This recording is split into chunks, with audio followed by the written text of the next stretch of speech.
Hello guys, आज के video में हम सेक्स एजुकेशन सीजन 3 एपिसोड 3 को एक्सप्लेन करने जा रहे हैं। एपिसोड 1 और 2 का लिंक आपको कमेंट बॉक्स और डिस्क्रिप्शन बॉक्स में मिल जाएगा। सो बिना किसी का दिल तोड़े चलिए शुरू करते हैं।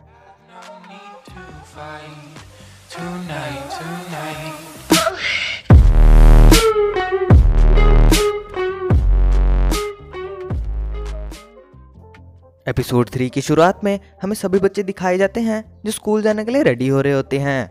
आज हमें एपिसोड 2 में पता चला था कि स्कूल में न्यू यूनिफॉर्म इंट्रोड्यूस करवा दिया गया है और हमने एपिसोड 2 में ये भी देखा था कि स्कूल में स्ट्रिक्टनेस लेवल बहुत ज्यादा बढ़ गई है। अब यहाँ सीन शिफ्ट होता है ओटिस पर, जिसे एरिक मैसेज करता है और उसे आज शाम होने वाले डबल डेट के बारे में बताता है, जो है आज शाम 6:30 बजे, जहाँ ओटिस और रूबी और एरिक और एडम एक साथ डेट करेंगे एक रेस्टोरेंट में। और यहाँ मैं आपको बताना चाहूंगा कि सीजन 2 में हमें ओटिस की मॉम प्रेग्नेंट दिखाई जाती हैं। तो यहाँ हमें बताया जाता है कि अब ओला और ओटिस एक साथ रहते हैं एज वो भाई बहन बनने वाले हैं। इसीलिए उन दोनों के बीच में बहुत ज्यादा झगड़ा हो रहा होता है एज वो एक दूसरे के एक्स पार्टनर्स रह चुके हैं। यहाँ उन दोनों के झगड़े की वजह से ओटिस की मॉम डिस्टर्ब हो जाती हैं एज घर पे एमी आई होती है और उसकी थेरेपी चल रही होती है, जैसा हमने सेकंड एपिसोड में भी देखा था। यहाँ एमी ओटिस की मॉम को सब कुछ बता देती है कि कैसे पिछले सेमेस्टर में हुए वाले बस वाले हादसे से उसका रिलेशनशिप खराब हो गया है। फिर सीन शिफ्ट होता है मीव पर, जो अभी भी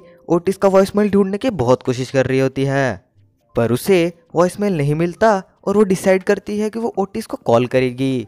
पर यहाँ फिर से वो कॉल कट कर देती है। स्कूल जाते समय आइजैक मीव से बात करने की कोशिश करता है पिछले रात को लेके, एज उसने मीव को वॉइसमेल के बारे में बता दिया था। पर यहाँ मीव आइजैक को इग्नोर करके वहां से चली जाती है। यहाँ स्कूल में हर रोज नए नए रूल्स इंट्रोड्यूस करवाए जा रहे थे और क्लास की टॉपर वीव को यहाँ डिसिप्लिन इंचार्ज बनाया जाता है ताकि स्टूडेंट्स के बीच में रूल्स और रेगुलेशन का थोड़ा अवेयरनेस बढ़ाया जाए। फिर सीन शिफ्ट होता है ओटिस और रूबी पे, और उन दोनों को देखने के बाद हमें पता चलता है कि अब वो एक दूसरे के साथ ज्यादा कंफर्टेबल फील कर रहे हैं। फिर हमें असेंबली दिखाई जाती है जहाँ हेडमिस्ट्रेस आके वो स्पीच वीच देके वहां से चली जाती है। पर जाते जाते वो लिली, ओला और मीव को अपने कैबिन में आने के लिए बोलती है। हाँ, वो सबकी जम के क्लास लेती है। ओला का हेयर स्टाइल, लिली का मेकअप और मीव के हेयर डाई की वजह से। और ये सब खत्म होने के बाद हेड मिस्ट्रेस मीव को बताती है कि अमेरिका के एक बहुत बड़ी यूनिवर्सिटी है उसका प्रपोजल आया है, और मीव यहाँ उसे रिजेक्ट कर देती है एज उसके पास अफोर्ड करने के लिए पैसे नहीं थे। पर यहाँ हेड मिस्ट्रेस बोलती है कि वो बोर्ड से बात करेगी कुछ फंडिंग अरेंज करने के लिए। और हम व्यूअर्स को यहाँ पता चलता है कि हेड मिस्ट्रेस सिर्फ स्कूल का भला ही चाहती है और वो इतनी खराब नहीं जितनी वो दिखती है। स्कूल खत्म होने के बाद मीव सीधा ओटी से मिलने जाती है, जहाँ ओटी से पूछता है कि उसने फिर से क्यों उसे कॉल किया था। पिछले बार की तरह यहाँ भी रूबी ओटिस और मीव के बीच में इंटरप्ट कर देती है। उन दोनों की बात वहीं पे अधूरी रह जाती है। फिर रूबी ओटिस को याद दिलाती है आज शाम डबल डेट के बारे में और उसे कहती है कि वो जल्दी से तैयार हो जाए। पर यहाँ ओटिस रूबी से पूछता है कि क्या उसे वो घर से पिक कर सकता है, जिसके जवाब में रूबी मना कर देती है। फिर सीन सीधा शिफ्ट होता है मीव के कैरावान पर, जहाँ मीव की मॉम आई होती हैं अपना पासपोर्ट लेने। एज मीव अभी स्कूल में होती है तो कैरावान लॉक्ड होता है, इसलिए वो आइजैक को स्पेयर के बारे में पूछती है। यहाँ आइजैक उन्हें घर पे बुलाता है, जहाँ उन्हें वो उलझाने के लिए कहता है कि वो उनके पेंटिंग बनाएगा। और ये वो इसलिए करता है ताकि मीव स्कूल से आने के बाद अपनी मॉम को एक बार देख तो पाएगी। फिर यहाँ मीव आ जाती है जो अपने आप को प्रूव करने की बहुत कोशिश करती है और अपनी मॉम से बहुत सॉरी बोलती है, पर उसकी मॉम एक नहीं सुनती और गुस्सा होकर वहां से निकल जाती है। बाहर जाने पर मीव उन्हें सारी बात बताती है। वो उन्हें बताती है कि उसे एल्सी की चिंता थी और उसे डर लग रहा था कि कहीं उसके साथ भी वो ना हो जो मीव और उसके भाई के साथ हुआ।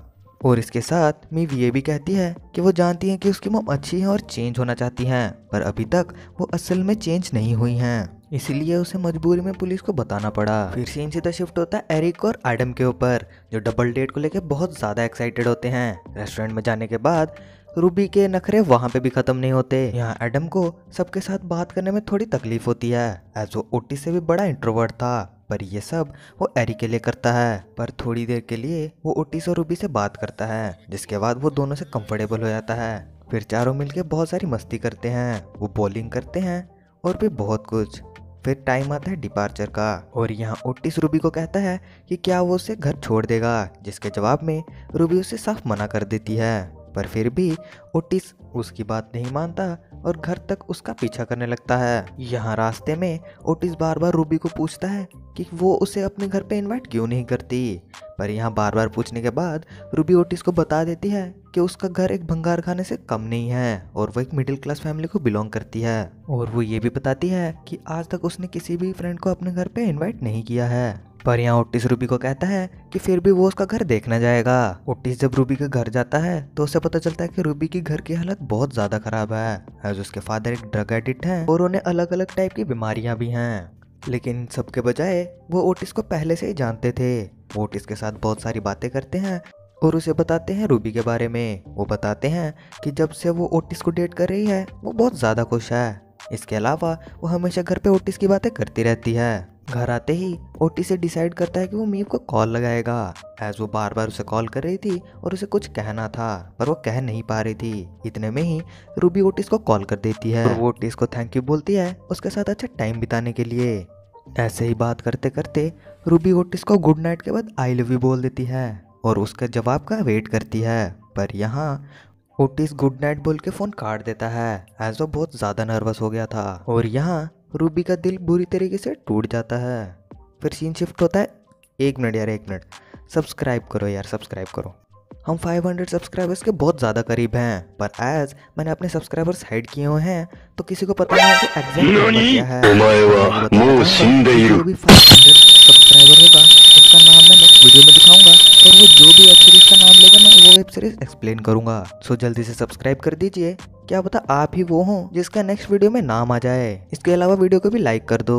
अब आते हैं एक्सप्लेनेशन की तरफ। यहाँ मीव आइजैक से मिलने आती है और उसे थैंक यू बोलती है, एज उसके वजह से वो अपनी मॉम से बात कर पाई। यहाँ आइजैक मीव को उसकी पेंटिंग दिखाता है जो आइजैक ने मीव के लिए बनाई होती है, ये जो राइट साइड में दिख रही है। फिर यहाँ आइजैक मीव को बताता है कि उसने ये सब मजबूरी में किया और वो चाहता नहीं था कि वो मीव कभी उससे दूर जाए और वो मीव की बहुत ज़्यादा केयर करता है। और वो मीव को बताता है कि वो ओटिस से ज़्यादा समझदार है। यहाँ मीव आइजैक को बोलती है कि उसे पिछली बातें भूल जानी चाहिए और आगे मूव ऑन करना चाहिए, और वैसे भी वो पिछली बातें भूल चुकी हैं और उसे ओटिस में अब कोई भी इंटरेस्ट नहीं है। यहाँ मीव आइजैक को माफ़ कर देती है और दोनों दोस्त बन जाते हैं और यहाँ एपिसोड 3 ख़त्म हो जाता है।